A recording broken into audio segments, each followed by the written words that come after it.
We have to remember a couple of things about what looks hard. First of all, what looks hard to adults sometimes doesn't look so hard to children. That is, we sometimes underestimate what it is our children are able to do.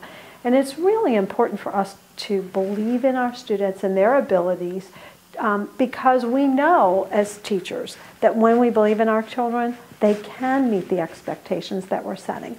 Another thing that's really important to remember about what looks like it's too hard is that the test is designed to allow struggling students to show what they know and they're able to do, and also gifted and talented students and every student in between.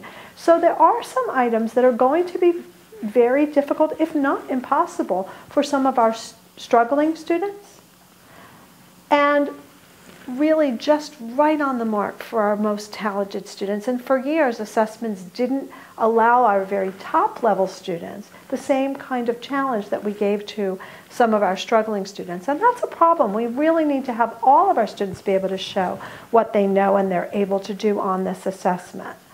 It's important to realize when you're looking at the test items and what look to be difficult, and thinking through that perhaps your child wouldn't be able to answer all of the items, that it's true that many of the items, in many of the forms of the assessment, there will be students who only get part of the items correct.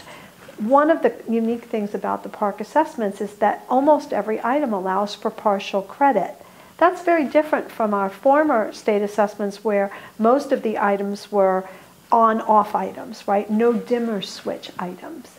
So a student may not get every piece of every item correct, but they're going to be able to show us what they know and what they're able to do. And when we look across the items, we're going to then have a very good picture of what students know and are able to do at the given grade level in English language arts and literacy and mathematics. And that's really what we need to know as educators, as parents, and as students. What do I know? What am I able to do? What's the range of abilities across the content?